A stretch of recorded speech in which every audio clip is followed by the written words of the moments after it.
let's talk about Ukraine. We've got, the full truth now, I think, in Ukraine is starting to come out. I want to put this headline up here on the screen, and I just want to let this sink in for a moment, okay? We'll come back to it in a second, but just put this up here on the screen. And I want you to think about this headline and the absurdity of the thing that you're reading, of what NATO is doing in Ukraine. Now, keep this up here for a second. I'm going to read it in case you're listening to the audio version. I'll read you this headline. It says, Pentagon recruiting and training ex-Afghan pilots to plug holes in Ukraine's Air Force. Where'd they get them? We're not giving them visas. Oh, no. Some of them, these are in the United States, Afghan pilots who have signed a contract to go to Ukraine to fight on behalf of who? The United States? NATO? Ukrainians? On a suicide mission? Anyway, let that linger for a second because we're going to come back to that in a moment. But I think you are watching the collapse of Western power happen in real time. So a couple of big stories that I want to call your attention to first. First, we're being told that the West is not in utter decline. They're lying to us about this. We heard this from the White House this afternoon, that we've built the strongest economy in U.S. history, according to Jean-Pierre, the White House press secretary, that there's no such thing as inflation. We're not in a recession because we changed the definition of that.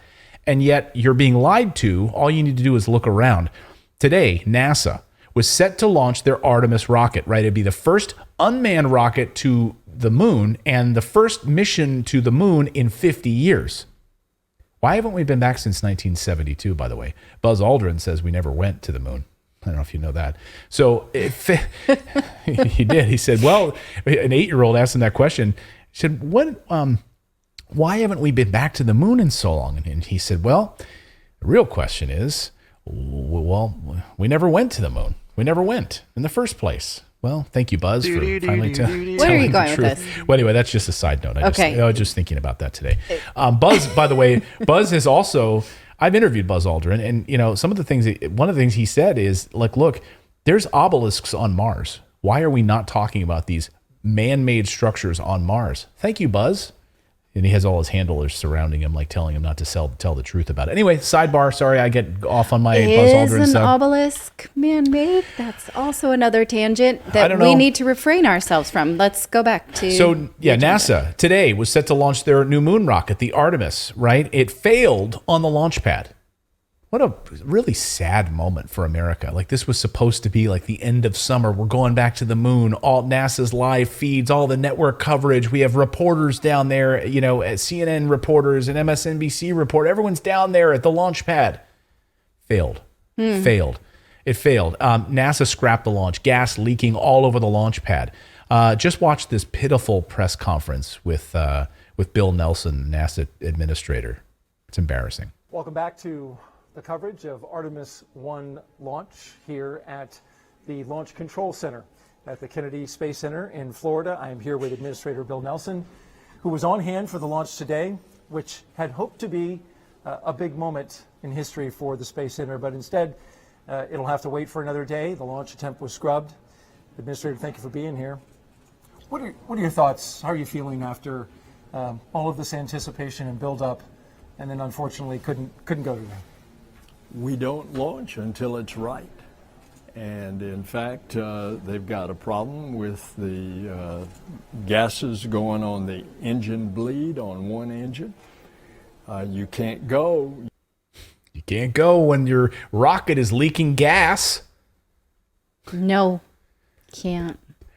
The best country in the world, right? We hear that all the time. Greatest country in the world. Don't worry, we have gas to spare. Yeah, so we're leaking gas all over our moon rocket. Someone in the chat says, why are we going to the moon during a recession, by the way? Great question. So I'm sure this is, no big deal to worry about. This was going to launch our return to the moon, our manned missions back to the moon 50 years later. I think that the average American, though, only contributes like 4 cents per year to NASA. So that might be why. Maybe. So it's not really costing you this much, but as an opportunity cost, sure, it's huge. So this is part of the Western decline, right? These little moments, in and of itself, it might not seem like much, but when you add it to the larger whole, I think it speaks volumes about our infrastructure crumbling. We can't even pass an infrastructure package in the United States of America. People are drowning in electric bills right now. Their energy costs are skyrocketing. They can't pay their bills. Then you have a brand new multi-billion-dollar flagship NATO warship, which was launched. They couldn't make it out of the port because of all kinds of mechanical problems. This aircraft cost billions of dollars. This aircraft carrier, billions of dollars. It was the top of the line British NATO warship. Makes you wonder, is their heart really in it? Or is this all part of the process where you have the military industrial complex? It doesn't matter because we make reusable crap that we know we're not really going to be using. We just need to come in and now provide maintenance on it for more billions of dollars and charge taxpayers more and more, right? You may ask yourself, why in the hell does it cost us $6 billion to build a warship and the exact same warship costs the Chinese about $1 billion? Someone's getting ripped off. Why are we paying $6 billion more than what the Chinese can do? So these Chinese, and you want to keep provoking now. So this warship can't move. This aircraft carrier is stuck. The propeller is broken. There's a whole mess with the driving of this aircraft carrier. It cannot move. And yet we've paid billions of dollars for this. Now we want to keep provoking the Chinese bear by running warships through the Taiwan Strait this afternoon. This afternoon, China sent 37 ships into the Taiwan Strait. Look at that. You want to mess with that?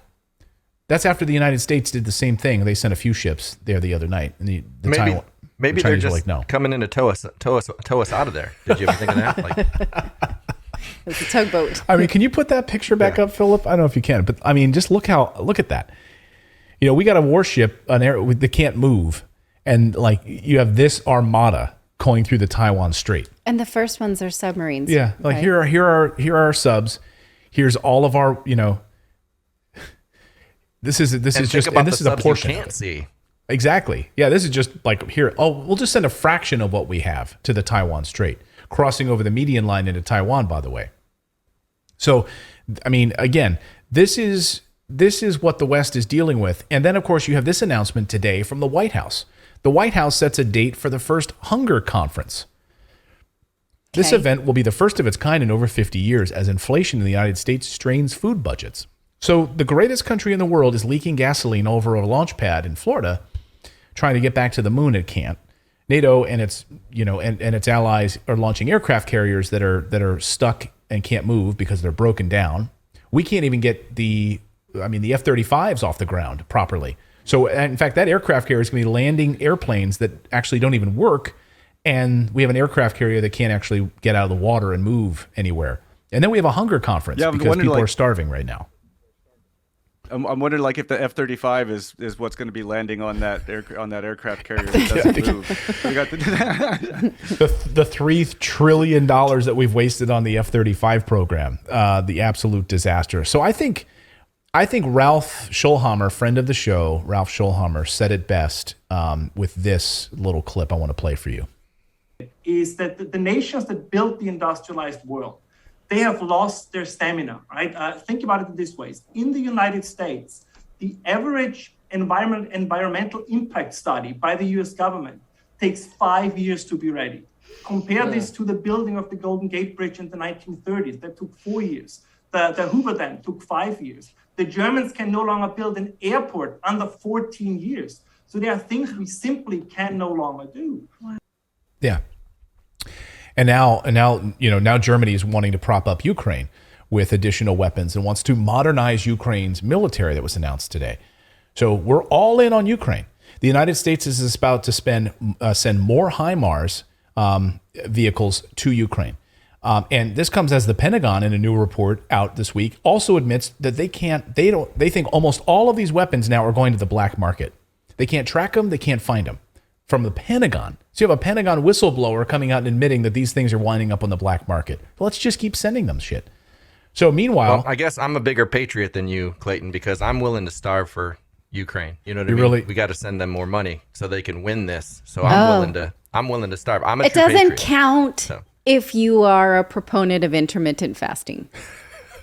Okay. Okay. So today was his today is his fasting day. So today he's fasting for Ukraine. He's fasting for Ukraine. Yes. Okay. And again, I remind you that most of the data shows that the world has enough food for its population. It's more a distribution problem and a waste problem than an actual, like, we need to starve. Right. It's the global economy. There is enough food. Right. Well, when you have consolidation of power and they take all of your farms away from you and they control the supply, and then the little people don't get the food, right? Yes, of course, there's the food, but when you take it all away and Bill Gates buys up farmland and they run farmers out of business, that's what happens. So meanwhile, something big is about to happen in Ukraine. So get ready for it.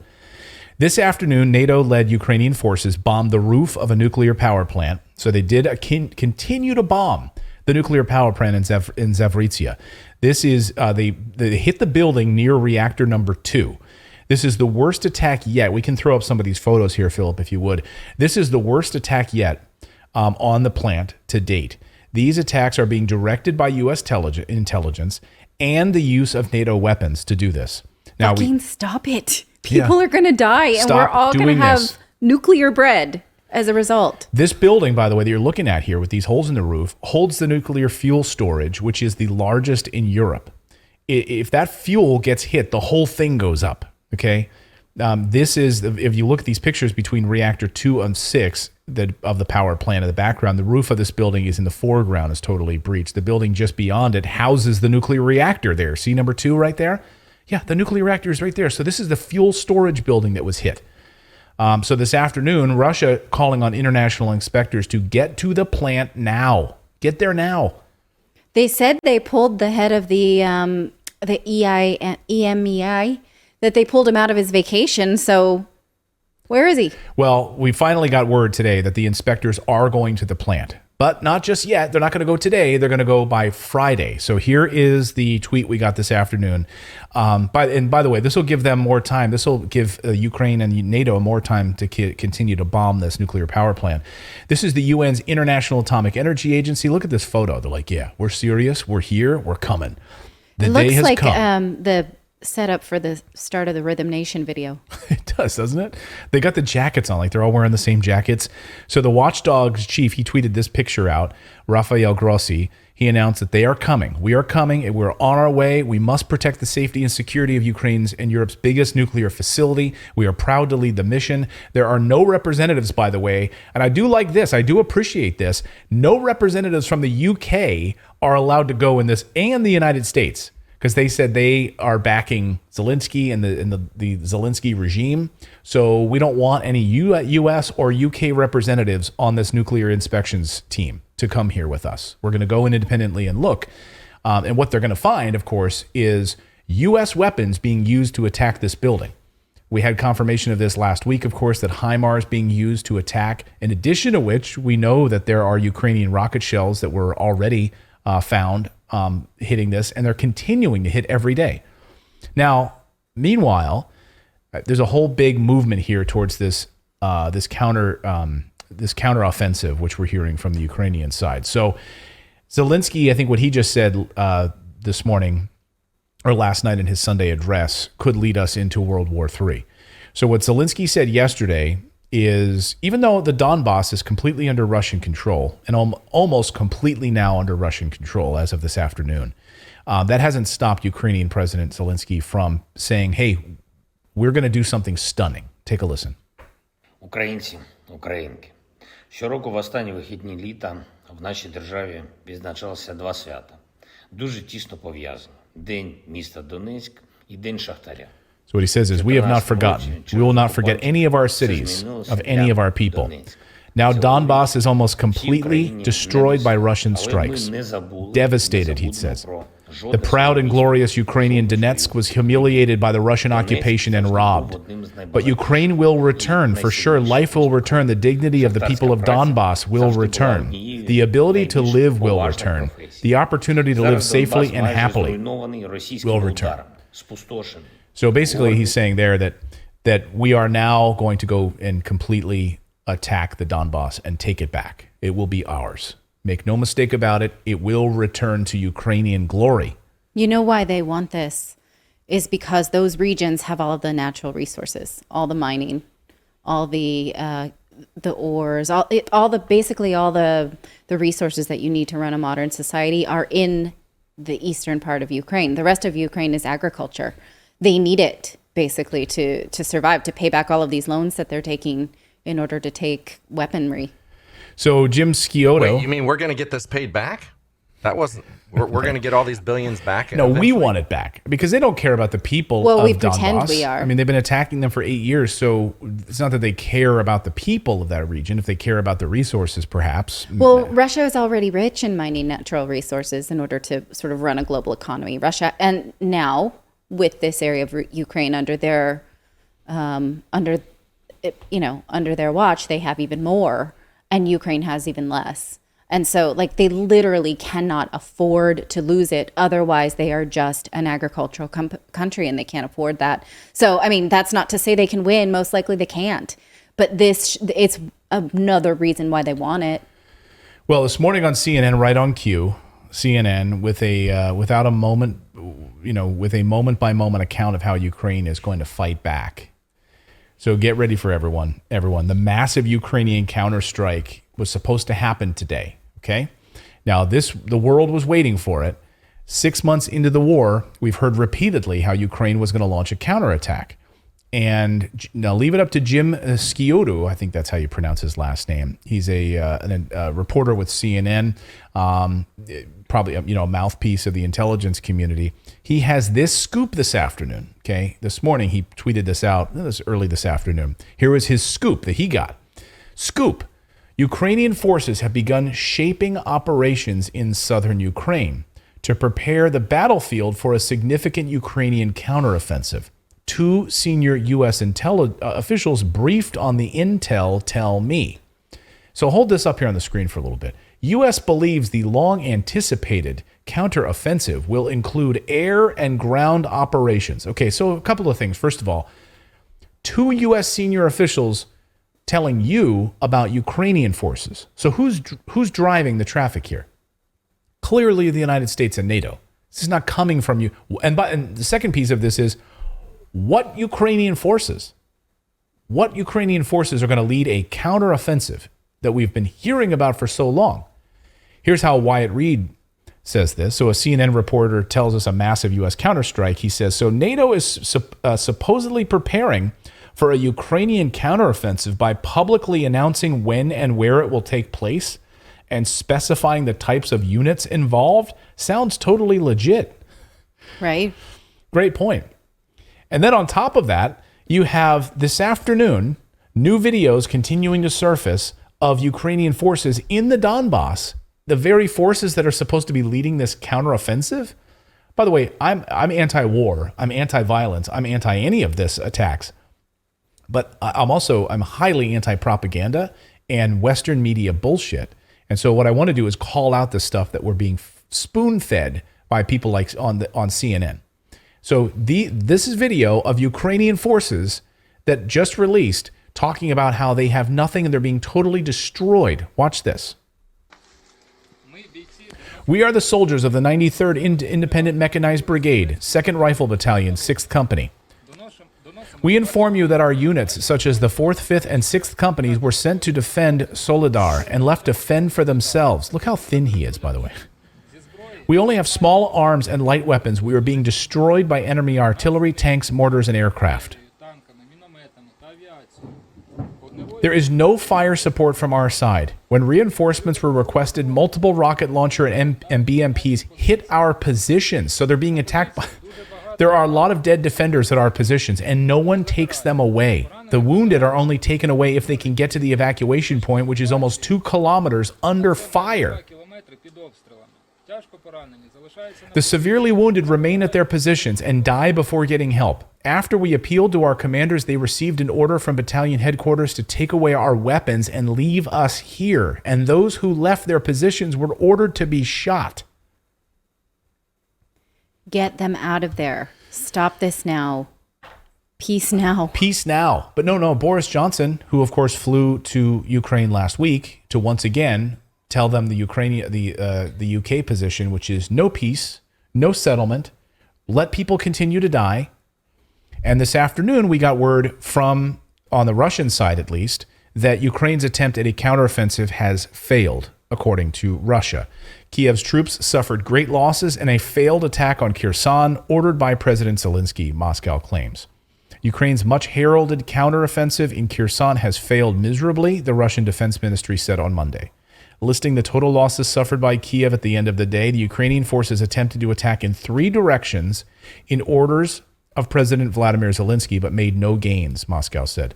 Russian troops caused great losses to the Ukrainian attackers during the day's battles, including 26 tanks, 23 armored fighting vehicles, 9 more armored vehicles, and then ground attack jets. So where are they going to get these? Where are they going to get these fighter pilots? Where are they going to get these jets? Where are they going to get any of this? Well, the Pentagon is now recruiting and training ex-Afghan pilots to plug holes in Ukraine's Air Force. I about fell out of my chair going through this data. The U.S. Department of Defense plans to recruit former Afghanistan pilots who fled Afghanistan after we left them there. Again, how are they getting visas? We're not issuing visas to them. I guess we're giving them a contract because apparently if they sign up, if these Afghan pilots... That's how we get them out. Like, well, we can't really take you. We're busy taking Ukrainian refugees. But if we could put you in a plane and use your life. Suicide mission. Absolutely none of them are Taliban, right? I mean, ex-Taliban or anything. Like we've Oh, I'm sure we've totally vetted them all. We only use them when we need them, and then when we don't need them anymore, we kill them or we send them into suicide missions, which is what we do. So I think this is how we get around the giving them visas is we send them to Ukraine as fighter pilots. They fight, become heroes of Ukraine, become citizens of Ukraine, and then we of course take refugees from Ukraine readily. Bam. Instant Ukrainian citizen via Afghan pipeline. It makes total sense to me. One little caveat that to seems that, like a passport scam. I don't know about that. It does, but that can't work because they are brown. Oh, right. Yeah, so brown people, exactly. You don't give them fast track to citizenship. Only if you're only Ukrainian and you look Ukrainian, then you can come right into the United States, no problems. But if you're Afghan and we've destroyed your country for 20 years, you cannot come to the United States. Mm-hmm. So as we know, according to the Pentagon began recruiting former Afghan pilots who ran to the United States together with the Americans a year ago, according to the report. Their training now kicks off in California, with plans to subsequently dispatch them to them to Ukraine via Poland, the source says. We've spent hundreds of $billions in Ukraine for what? So we can get Afghan pilots to fly suicide missions in Ukraine. That's my take on this. I mean, we've spent hundreds of $billions in Ukraine. They have no Air Force left. We keep hearing about a counteroffensive, which was totally destroyed today. This little whatever it was in Kherson. Kherson was trending on Twitter today because here it comes. Here's the massive counteroffensive. And yet we continue to funnel billions of dollars into this country and not push for peace. It's a tragedy. It's an absolute tragedy. Well, the eastern region in Ukraine fought against becoming a part of Ukraine in the first place less than 10 years ago. Right. So that, okay. But again, it shows that there's money there. That's why they want it so badly, because they need to be a country that's rich in natural resources to compete with Russia. It just blows my mind that this is like whenever I think it can't get any more bizarre, we up proxy war to the point where we'll take people from a country we invaded, put them in planes and have them go fight our proxy war for us. Yeah. That is so absolutely bizarre to me. It blows my mind. I mean, and they're signing a contract with them. They're like, you can become a United States citizen, or you have residency in the United States. You got to sign a contract with the Pentagon that says you're going to go fly sorties over Ukraine. It's a suicide mission. You will be destroyed. You will be shot down immediately. But think about the tragedy of that is that people would take that deal in order to get their families to come over with them out of the Taliban regime, where they are threatened because they were allies of the U.S. Yeah. So you destroyed my country for 20 years. What choice do I have? Now I managed to flee because you gave me training to fight your proxy war in Afghanistan. Now I'm here in the United States training because in they'll California. do it to get their families out, if that is a part of the offer, which we don't know. I would love to know if anyone, by the way, has seen a copy of these documents, these contracts with these Afghan pilots, I would love to know about it. Send it to me. You can email me at clayton@redacted.inc. I would love to take a look at these because I think our audience would like to see more of this information. Clayton@redacted.inc.